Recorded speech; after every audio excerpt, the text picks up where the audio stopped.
Yes,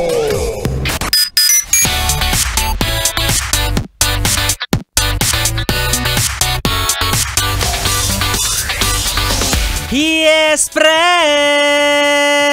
Kasama mo na ang bibi mo sa radyo, DJ B-Boy Bibo!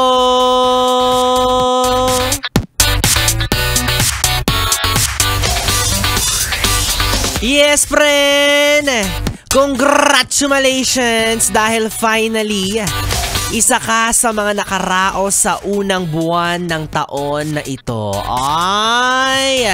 Sa mga nagrereklamo na kung bakit ang tagal-tagal raw ng Enero, well, ito na ang hinihintay mo.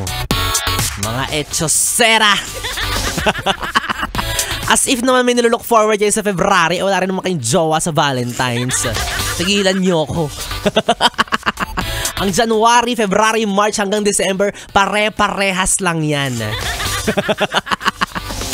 Pero alam kong sa araw na ito ay marami rin ang masaya. Oo, dahil bukod nga sa tapos na ang buwan na ito, ngayon rin ay araw ng sweldo. Ay, ang yabang! Diba? Friday na, payday pa. Ay, ang sarap naman sa ears. Paldo na naman ng mga tao. Oh, sana all masaya. Patawa-tawa lang ako pero deep inside, ayaw ko na lang. Diba? Mahahalata mong may pera na ang mga tao kapag yung tipong nakasalubong mo sila tapos yung iba sa kanila may ngiting abot tenga. Yon, diba? Samantalang ako, ngiting mukhang tanga. Oo, mukhang tanga talaga kasi hirap na. Hindi na alam kung paano pagkakasyahin yung natirang pera, gano'n. Pero okay lang yan. No, sabi nga ng mga kaibigan kong lakwatsero't lakwatsera, pag may tiyaga, may panggala. Yon. Diba? Yan na lang ang motivation natin na hindi natin matutustusan ang ating mga luho sa buhay kung hindi tayo magtatrabaho, kung hindi tayo magtitiis sa kumpanyang mababa magpasweldo. Ganon. Diba? Grabe naman din kasi.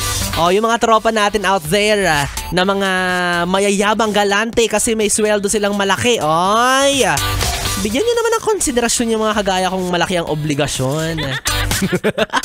Hinay-hinay, diba? Dahan-dahan sa pagyayaya ng gala.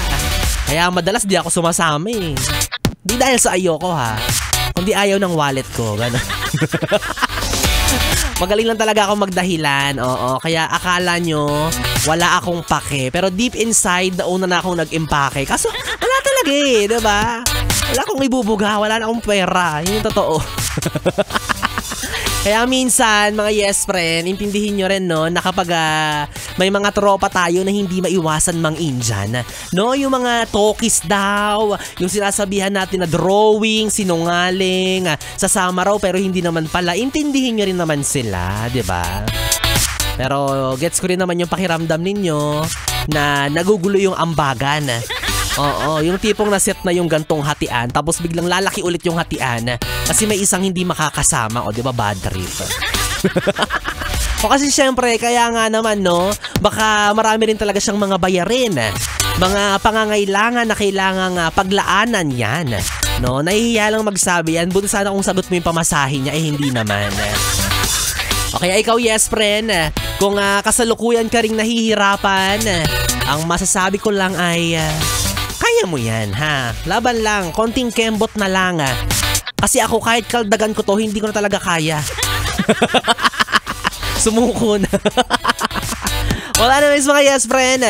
Batiin natin ang mga Grab drivers, ang mga chuper, ang mga in-drive drivers nating nakikinig at nakatutok ngayon sa 101.1 Yes FM. At una nga dyan si Kuya Mark Joshua San Juan ng Grab. Oy, hello sa iyo Kuya Joshua. Balita ko talaga ng mga avid fan ka ng Yes FM. Avid fan? At ganoon din naman kay Kuya RJ Remolacio ng InDrive. Yan, nasakyan ko siya one time.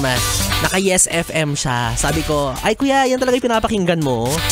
Sabi niya, oo. Sabi ko, ako po si DJ B-Boy Bibo.